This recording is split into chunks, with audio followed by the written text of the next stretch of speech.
Hey man, this is Kevin Smith, and I'm not much of a reader anymore, man. It's mostly comic books for me, but when I do read, I like to read well-written literature, and Letters to Daniel is an insanely well-written book, man. The entire Heroes trilogy is something that I can't wait to read the rest of now that I've read Letters to Daniel by Leigh McCorkle. Check it out at a bookstore near you or online. All right. Good evening, everyone. Welcome to Recovery Unplugged Live. I made you wait.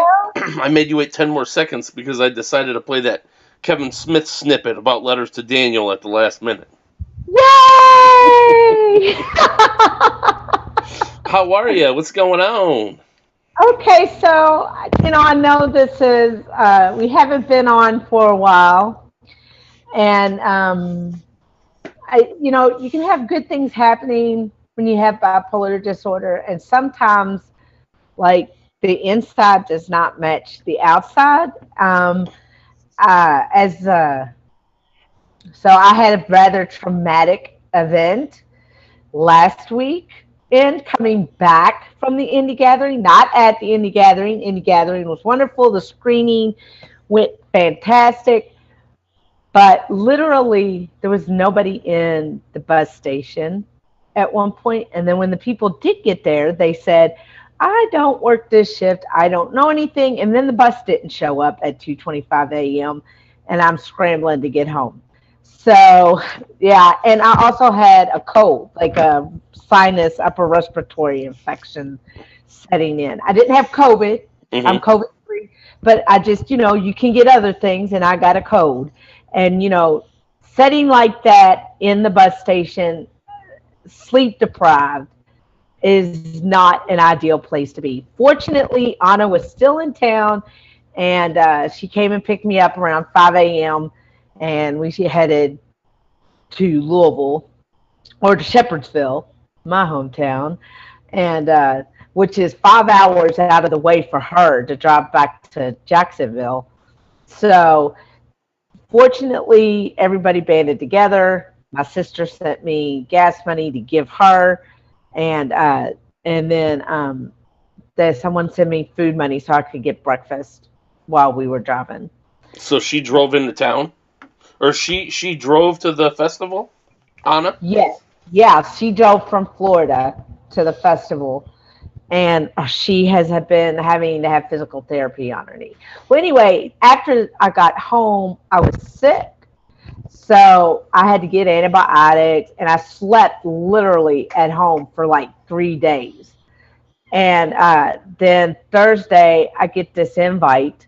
Congratulations, Kevin Smith Clubber. You've been invited to the Lionsgate premiere of Clerks 3.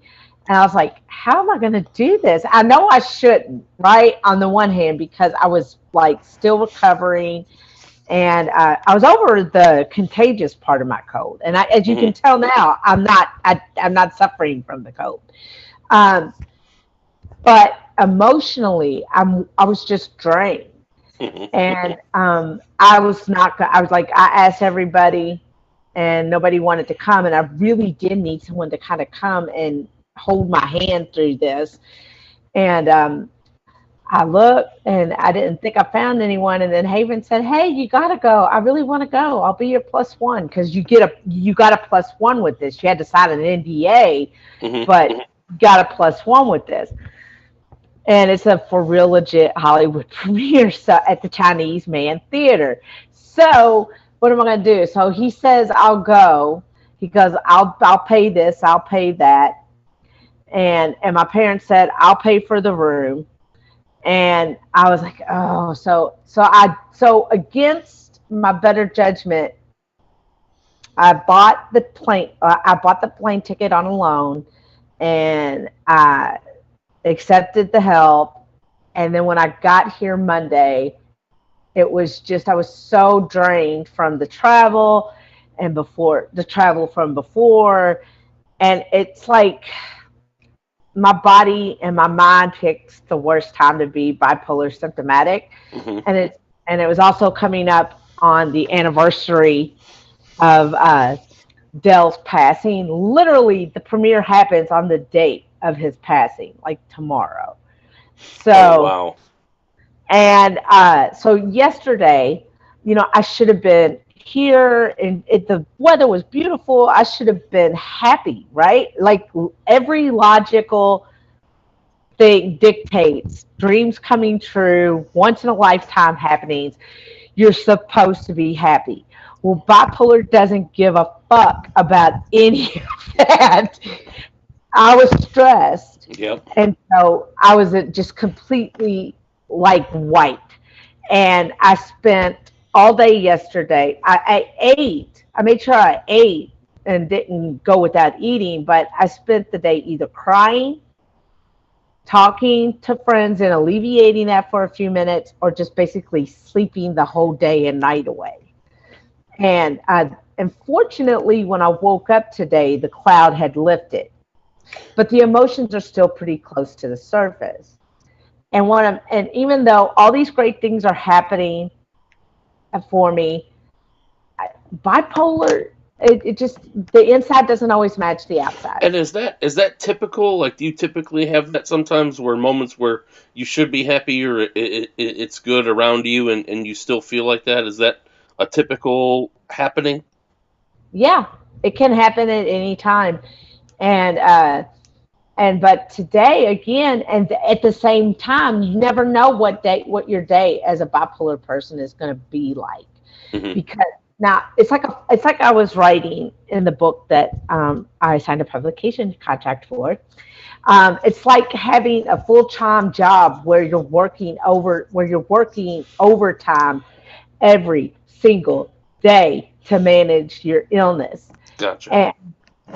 And at some point, something's got to give. Like, I see the way Kevin travels like 3, 4, 5 days out of the week to promote his stuff.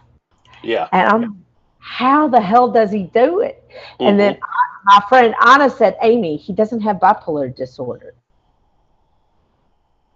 And I said, that doesn't, I forget sometimes that as much as I accomplish, as hard as I work, as much as I dream, I do have limitations. And when I don't take care of myself as fully as I can or know I can, it catches up to me. And then days like yesterday happen.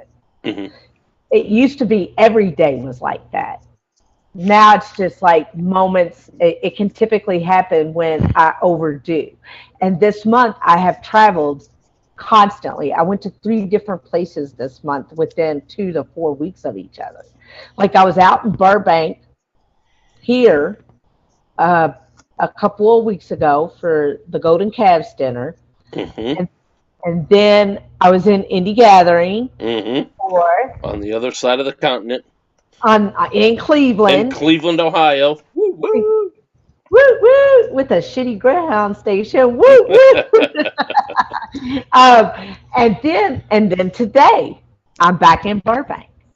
Monday, And I'm back. You're going to see Clerks 3 tomorrow. Yes, but I can't and say. You can tell us all. You can tell us all about it on Wednesday. No. Why? Did you have to sign something? Yes, I had to sign an NDA. Oh, when does it expire? Oh, when it releases to the general public. When's that? September 13th. Are you allowed to tell your close friends what happened in the movie? Don't tell Kevin. Just tell me live, and everybody who's watching. Now, if I do something live, I can get punished. Now you listen here, Kevin. We won't do anything that goes against the NDA. That's right. So you mentioned something in telling me the description of what we wanted to talk about tonight. You mentioned the downs, but you also mentioned the brilliant ups. Well, what the lows. I try to tell people, when you're depressed, it's not simple sadness. Simple sadness is a normal, healthy, happening human emotion. Depression is like feeling numb and not being able to have a catharsis or crying and not being able to stop. I mean, just things that aren't running the usual. Yep. But It's a low, and it's hard to drag yourself out of it. right, you And you can't can't just turn it off. right, you can't turn it off. You can't talk yourself out of it. And the brilliant ups, what I really mean by that is not by the manias. That's probably not, but when you wake up and the cloud of the depression has lifted, Mm-hmm. it's so much sweeter and it's just as intense. Like you feel that just as intensely. You're like, oh, I survived it again. Oh, I survived it. I lived to see another day. And today I woke up and I talked to some friends, and then I started writing and listening to music, and I wrote 10 pages. I got to see a friend for coffee. I mean, it was like the complete opposite of what yesterday was. Right. And it makes you that much more grateful when you have those good days. When the bad days lift and you put more good days together than bad. And I still put more good days together than bad, but it's like a full-time job that you never get a break from. Yeah. Yeah. Understandable. So what's the schedule for tomorrow? Well, I'm going to sleep until I wake up. I'll probably Most people do. Yeah, but I've got to be up by 9 because Haven is arriving from the airport around then, between 9 and 10. He's coming from LAX, so it'll take him longer to get here because I'm in Burbank. Gotcha. I went to the smaller airport because it's much easier to navigate. Burbank Airport is so small; it's smaller than the Louisville Airport. Burbank, Bob Hope is like one carousel in the B terminal. Oh my, is it more expensive to get there? Yes, it typically cheaper end of the plane tickets are around $400 or $500 for round trip. But the later you wait, the higher it goes. Oh yeah, yeah. But you're picking him. No, he's coming to you. Mm-hmm. And then what? You have lunch plans? You doing any Well, sightseeing? I don't know. I have to self-test again for COVID, and then we have to snapshot it. And then when we go to will call, we have to show the results of our self-test, the COVID test to make sure it's negative. You have to have your vaccination card, and you have to wear a mask indoors. So. All these rules. Is he giving you guys snacks or concessions? I don't know, but a free ticket to a Lionsgate premiere is pretty fucking awesome. So I don't want to look a gift horse in the mouth. Well, it is Clerks. He might be giving everybody joints under their seats too. You never know. He did. Well, he gave us weed at his house. Watch it. Now, it's legal there. It's 100% legal where he did. Right. So it doesn't even matter. Right. You know That's what awesome. song? Do you know what song he had playing when we first got to his house? When we first started, he handed out his weed. Because I got high? Yes. But after that song went off, he put on Alanis Morissette. So, Gotcha. so different vibe. Yeah, he likes Alanis. They were in Dogma together. Is his buddy Jason going to be there? I don't. Yeah, the cast. This is the Clerks 3 premiere, so the cast is there. Ben Affleck might actually be there. What? I just watched The Accountant last night. I love that movie. I do too. Whenever it's on, I can't help but to watch it. Yeah, I love that movie too. But I'm a big fan of Matt and Ben's, of course, as screenwriting partners. Those little young fuckers they were at 25 and 27 winning the Oscar. But I'm going to say they kind of deserved it. If you saw Good Will Hunting, you saw their writing. Yeah, I mean, what are you going to do? I mean, I didn't hate them. I was like, yay, me too. Mm-hmm. But Misty goes, if you get close enough, and we can't bother the cast. That's like one of the rules they gave us. You know, you can't really, and I can see why. They're working. I'm there as a guest of, whatever. Mm-hmm. But it'll just be nice because we can take pictures. I think we can take pictures on the red carpet and stuff like that with one another, with ourselves, with me and Haven. And there's going to be a couple of people there from I met at the Golden Calves meeting, so that'll be cool. And it was That is so funny that is what he called the group. yeah. Well, he did it on purpose. I know. Well, he talked about George Carlin being on the Dogma set, and George kind of whispers to him, "Hey, you really believe this stuff, don't you?" And he goes, and Kevin went, "Well, yeah." And he says, "Don't you?" And he goes, "No, I'm much too smart for that." That's what Carlin said. Wait, much too smart for what? To believe in what Dogma is about. He goes, "No, I'm much too smart for that." Oh, that is hilarious. Of course he would say that. That's great. Yeah. He would like him and he was peddling his more positive Jesus, Buddy Christ. Yeah, that movie's hilarious. Isn't Yes. Chris Rock is in that movie too? Yes, he goes. I was the 13th apostle or whatever, and he goes. But of course, nobody talks about me because I'm black. Yeah. My wife's favorite part is when Alanis Morissette goes, boop, and touches their nose. Boop. So you mentioned a couple other updates. What else has been new since we last spoke? Any updates that you want to let everyone know about with your projects and stuff? Yeah. There is a remake of Letters to Daniel going on. I can't say too much more about it than that. It is in another country. I can't say where. It's just very much in the very beginning processes. The Guardian seems to have picked up a really important person in the Sundance world to support it. And then we have executive producers who have signed on to The Finish Line and to Songbird. And so and also a consulting executive producer to the Letters to Daniel limited series. And me and Annabelle are gonna talk more about Letters to Daniel Prelude, which is a short experimental we want to do in a very high value way to attach to the pitch deck and so bypass the festival circuit altogether and like screen it in LA theaters to qualify it for things like the Independent Spirit Awards and the Academy Awards and stuff like that. Because Gotcha. The only other way to qualify to submit to the Academy Awards is you have to win one of these festivals outright in that category. And you know as well as I do that there's more short films than anything else in film festivals.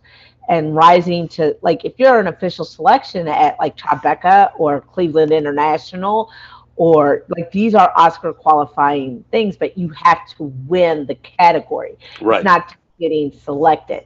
Yeah. So we're like choosing to go the theater route and get some traction that way.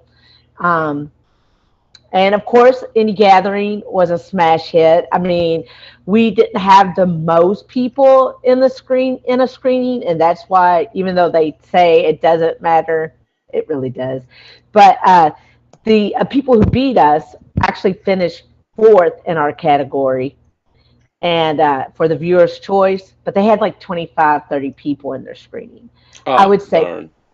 I would say we had about half that. Our audience had a visceral reaction to the film. Yes, they did. You could have heard a pin drop at the end of that movie. Yeah. I mean, and then, of course, Max Messenger's wife was weeping, and she told her story about her daughter. I mean, that is reward enough. I don't need a belt for that. To me, and there were people that hadn't seen it for the first time and were kind of really excited about it.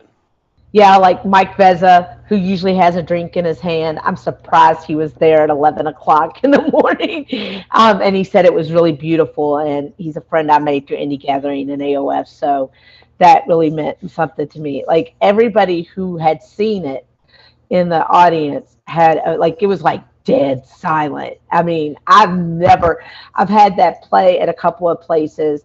It had a wonderful reaction at AOF, packed audience, everybody claps, everybody laughs in the right place. It was just so quiet throughout the screening that it was just like everybody, it was like this visceral reaction. It's like Ross said, he goes, somebody cried at the end of your screening. Nobody Yeah. did that in my movie.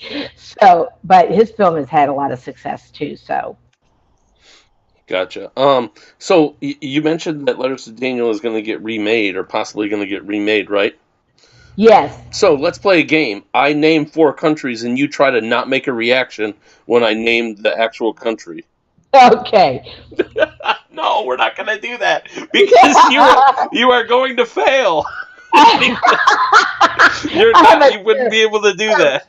Terrible. I have like a terrible. You would be like, I would say it, and you'd be like, yeah, I'd have a terrible poker face. Anything else that you wanted to touch on? Kind of just going back to our focus for tonight. Kind of just talking about dealing with the ups and downs of bipolar disorder, and how you use creativity on that. You did mention that you were doing some writing today. That was also seemed helpful. Yes, it was like a word vomit. Like I couldn't stop writing letters to Matthew. Like I wrote 4 or 5 different letters today. And I didn't write them all at once. Like I would write 2 in the morning. And then I had breakfast with Annabelle. And of course I was talking to people too. And then I wrote 2 more in the afternoon after watching soap operas. And then I ate my dinner. And then I wrote another letter. And so I wrote like 9 or 10 pages worth of work today. And I also sent. I talked to Anna about Anna Jobral about finding sponsorships for the festival, and what else? And I sent, of course, an email to that Sundance person. Gotcha. And really, with the writing, it was like I had music, right? And I could just tell it was going to be a different day. It's hard to explain. You just know. And I didn't know I was going to write 10 fucking pages, but it was like it felt so good. And I had not done that in a while. And you got to understand, usually I'm in a house with kids and cat and adults. And yeah. So, yeah, I enjoyed being in a room alone, but I was never really alone because I talked to a lot of people a lot of times throughout the day, and it kept me from being so lonely. Sometimes at night I have trouble at the end of the day. I have the energy goes low and I get into a bad place in my head. And hopefully I don't go there tonight. But it's and hopefully I'll wake up with another good day tomorrow. Yes, you need it for tomorrow. Yes. You need all your energy. Amen to that. In your A game. My A game, yes. And make sure your phone is charged. Hold on. You were proud. You were like, oh, I'm showing him. I'm showing him. Yeah, like just look, my background is better than what I usually have. It's nice. It's one color, no cats flying across the back. I like it when my cats make cameos. Oh, I love it. I love it because it usually involves, ow! Oh my gosh. So Nancy has started letting me pet her. That's your newest one, right? Yes, but she also must have known I was going to be taking another trip, because when the last few mornings when I would walk out of the room, she would run in front of me and she would bite my ankles. She's like, if I break her legs, she won't be able to go on this plane. So, is there any reason why you didn't let me know until 5 days before I had to leave that I was invited to go see Clerks 3? Because that's when I was told I was invited to go to Clerks 3. Okay. Well, we need to talk to Kevin. You needed to let him know that I have kids, and I need at least a week. I know, because yeah, like he gives a shit. But I will say this about Kevin. He said he has a dog named Shecky, a little wiener dog, and it's like very elderly. And he loves her. His whole world is that dog. And of course, he has a daughter who he loves.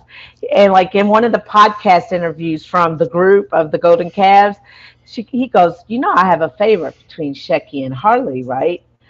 And she goes, Shecky. And he goes, of course. Oh, man, that's hilarious. What are you going to eat tomorrow during the film? Or are you going to be good and eat afterwards? I'm probably going to make sure I eat properly before. Are you going to have a mimosa or some celebratory beverage in the theater? I probably will have to, just to, but I probably will try to not eat while I'm watching the movie. But I have to make sure my sugars are okay. I have my metformin with me, but I was like a moron and walked out the door without my insulin, my Levemir. No. Do you take insulin every day? Yes. Did you have to buy some? I can't. I have to get it through my prescriber, but I've got my metformin, and that's a type of oral insulin. Oh, okay. So it's not perfect, but scary. It's not perfect, but I take it, and so far everything so far so good. God willing, and the creek don't rise, all that. But I've made sure I've eaten protein, carb things. I haven't gotten sugar stuff. Every drink's been diet, and I've surpassed the most sugar I had was a waffle at the cafe I ate at yesterday, but I ate it with a protein with a meat liver omelet. Gotcha. All right, so the premiere of Clerks 3 is tomorrow. What's the name of the theater? I always forget. It's the famous theater that... Yeah, TCL Chinese Man Theater. TCL Chinese Man Theater. It's the one where all the Clerks hands... 3. All the hands are... It's got a beautiful walkway back. Has some awesome structure. Red structure. Yep. All right, so, and then you're going to follow up with us on Monday. We're going to check back in after you get back home and tell us all about it. That's right. I'll tell you all that I can tell you about it. It's always so formal when people sign those NDAs. Hey, I've been invited to 2 big things. The least I can do is awesome. About the movie. Right? Well, you don't want them coming at the door tomorrow saying hey, I watched your show. Hope you don't plan on spilling the beans, Amy. I do not. You may be laughing, but I do not plan on saying shit to anybody about it. No, I'm not laughing. I totally am feeding into the show. I wouldn't expect you to say anything because I want to go next time. So why would I blow my opportunity to be the big one? Look, I don't mean to be mean. I love Haven, but I would have much rather traveled with you. I hope he doesn't watch this. That is so mean, but thank you. All right, everybody. No, look. No, I just, Yeah. If it had been 10 days, I could have been able to swing it. If it had been 7, I might have been able to swing it, but it was 3. It doesn't mean I'm any less grateful for Haven going. Which is another point, and we can close it out, is the importance of caretaking and advocacy when you have friends and when you have associates and people that do have mental health diagnoses, and to understand how you can meet them where they're at and be better advocates and better caretakers. And the more you know, the more you talk about it, the more you talk to people who have those diagnoses, the better off you are, in my opinion. Because everybody's different. Yeah. Well, I'm going to tell you, he's not watching this show.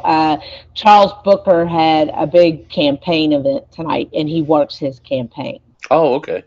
And that is why he could not get in till tomorrow. What's he gonna be? Who's Charles Booker? What's he running for? He's running for Senate, Rand Paul's seat. Oh, that'd be nice. Go, Mr. Booker. Yeah. If you're in Kentucky, vote for Charles Booker. There you Get go. that asshole Rand Paul out of office. Good old Rand. He doesn't vote. The thing is, though, he is consistent. He doesn't vote for jack shit. No, he is like, he used to be this kind of candidate that he'd say something every now and again, go, huh, you might be normal, and then he'd say something and you go, oh, you're back. Yeah. Like, oh, he's onto something there. Oh no, he's still Looney Tunes. Son of a gun. Yeah. Thought he changed. All right, everybody. Thanks for tuning in for Recovery Unplugged Live. Thanks for watching the video on demand. Thank you to all of our viewers on Facebook, YouTube, and Vim, which is part of the Hive blockchain. And we will see you all next Monday. All right. Bye, Amy. Bye. Have fun in LA. I know you are. And I will see you. Safe travels, and I'll see you next Monday night. Okay. All right. Bye, everyone.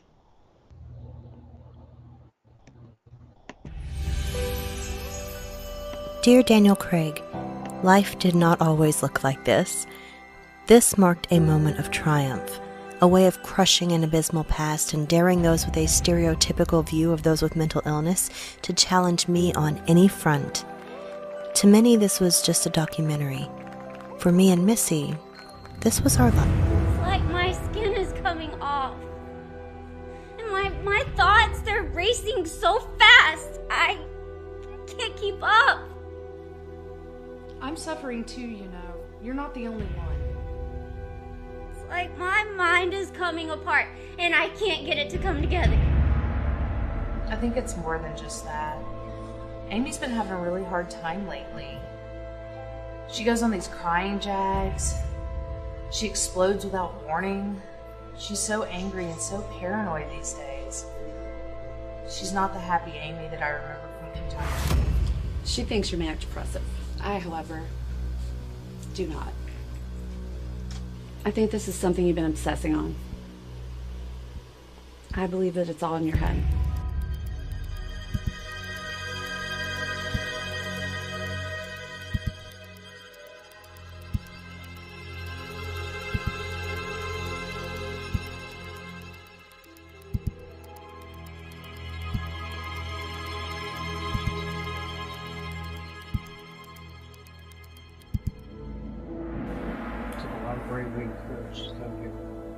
We're going to get you some help. It'll be okay.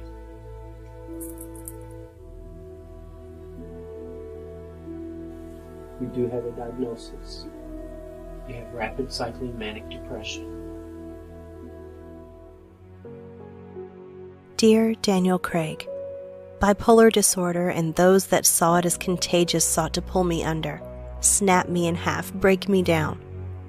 Even those well-intentioned do-gooders who see therapy and medication as bad and wrong, who see mentally ill individuals as hapless and hopeless, they're wrong. I found hope in your work. A comrade in Missy, my rock when no one else understood.